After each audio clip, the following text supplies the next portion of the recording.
Mark, go ahead. This is Tina Peters running for Secretary of State. Yeah. Tina Peters! Yeah, baby. Yeah. Yeah. Oh, you are. Yeah. Come on. Yeah. You are.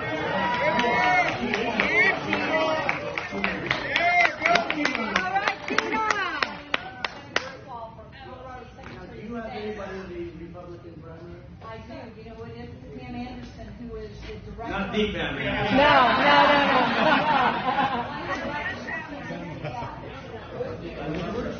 I want to look at this tomorrow. Well, do you have a card or something? Just give him the information. This is a rock star. Right, she is. She is. She is.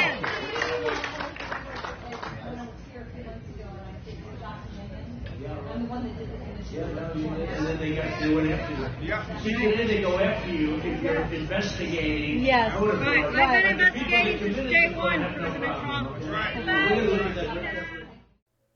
Trump. That was former elections clerk Tina Peters.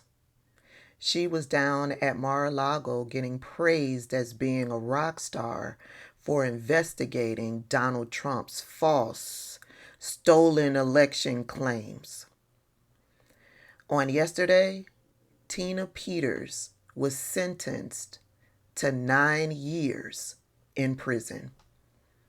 Let's talk about it.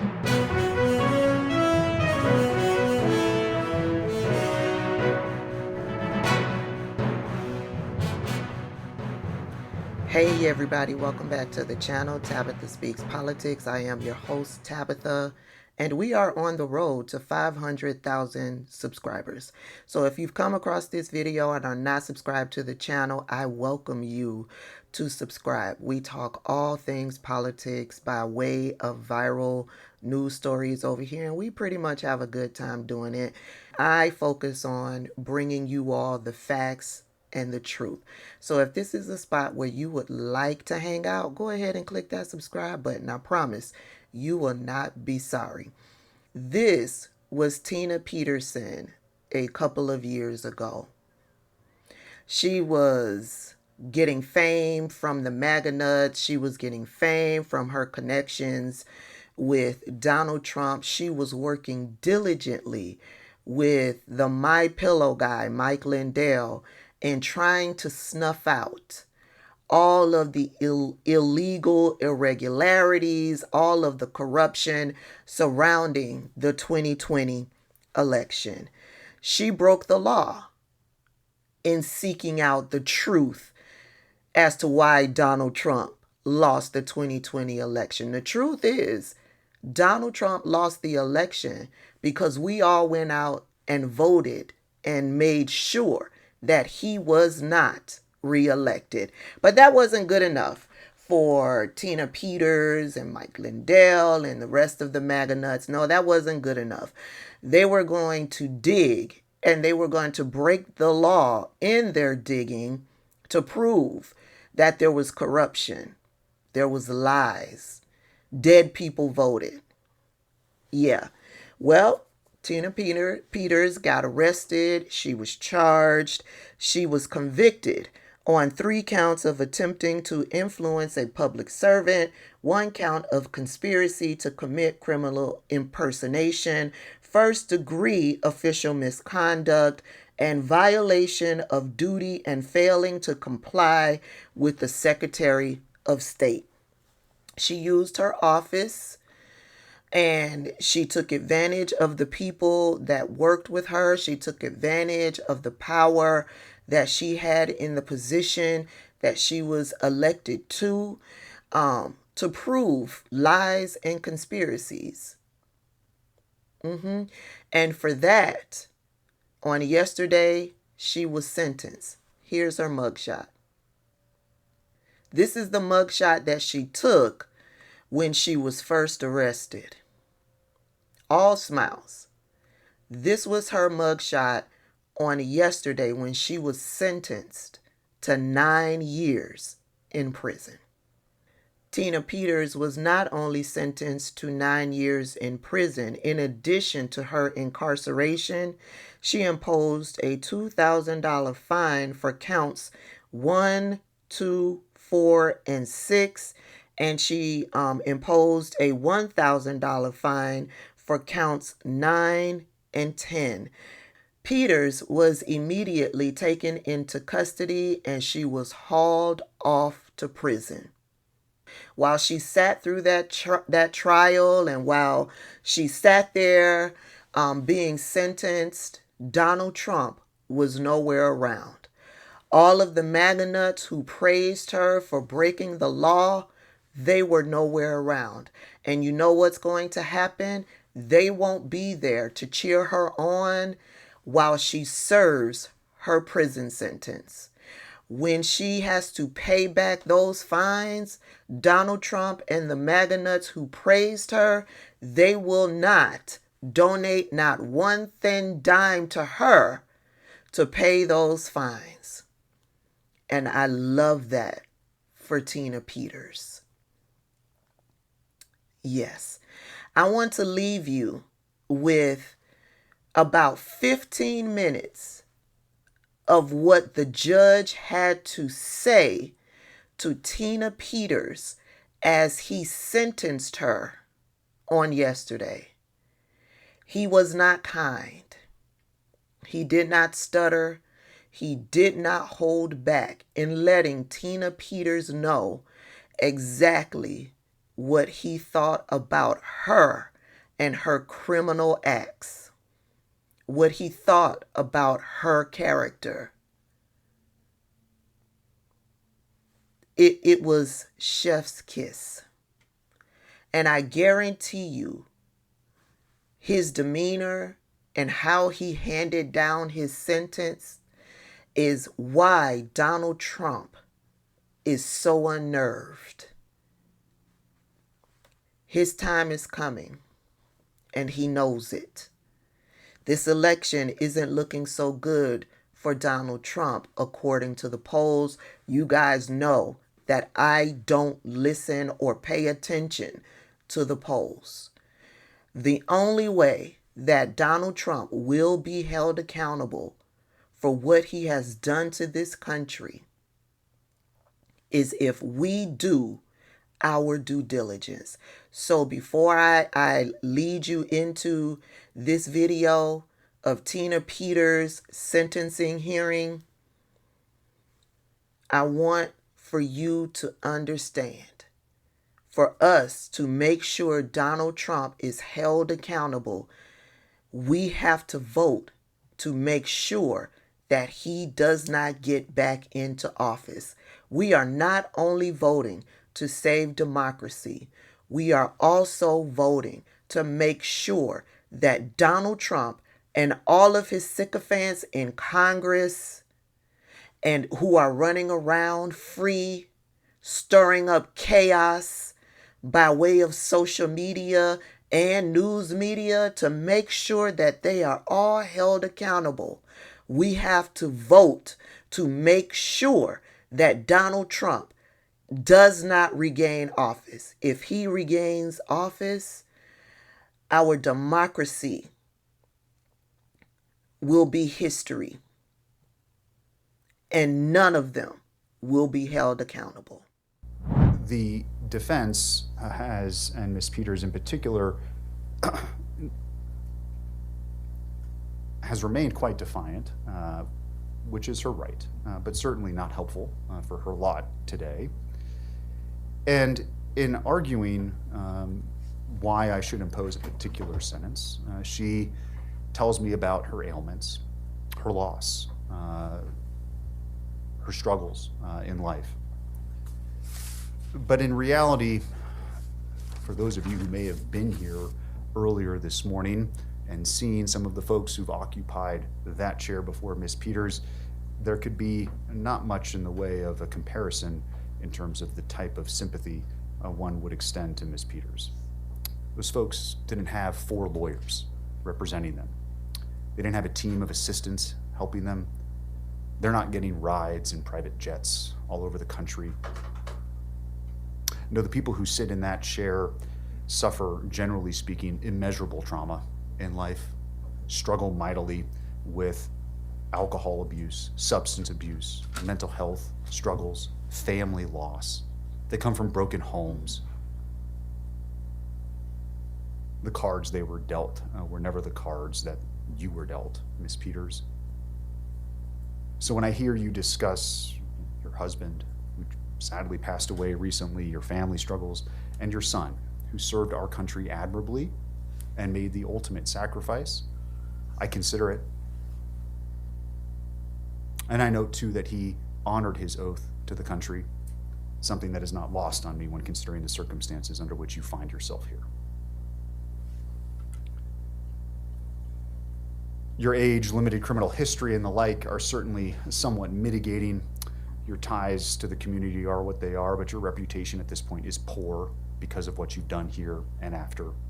Your lies are well documented, and these convictions are serious. I'm convinced you would do it all over again if you could. You're as defiant as a defendant as this court has ever seen.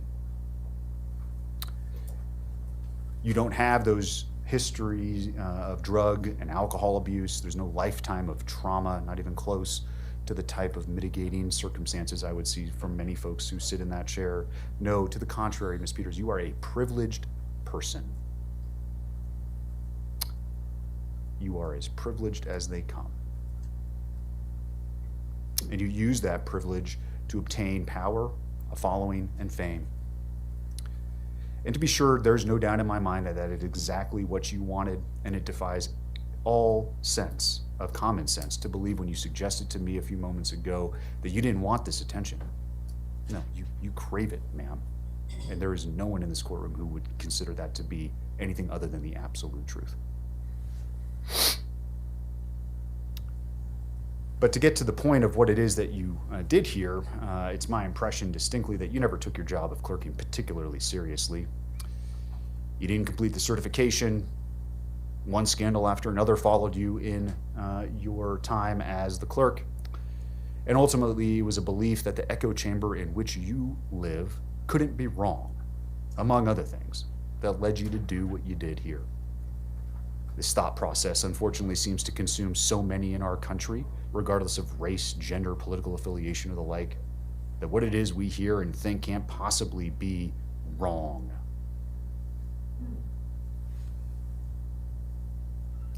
There are many things in my mind that are crystal clear about this case. You are no hero, you abused your position, and you're a charlatan who used and is still using your prior position in office to peddle a snake oil that's been proven to be junk time and time again. In your world, it's all about you. But at bottom, this case was about your corrupt conduct and how no one is above the law. No one in this country has absolute power. Your position as a clerk and recorder, a constitutional position, does not provide you with a means by which to do your own investigation, to not listen to the judiciary, to not listen to the executives higher than you, to not listen to the legislature who sets the law as it may be. This is nonsense. Our system of government can't function when people in government think that somehow, some way, the power they've been given is absolute in all respects. And that's where you fell. You have no respect for the checks and balances of government. You have no respect for this court. You have no respect for law enforcement. And you do not have respect for your fellow colleagues when you were a clerk and recorder who weren't lockstep in your beliefs. Period. Indeed, just weeks before trial, you were apparently doing what I mentioned earlier, that is, over at the clerk and recorder's office where you're not supposed to be, violating the protection order by speaking to employees of that entity with your camera crew in tow.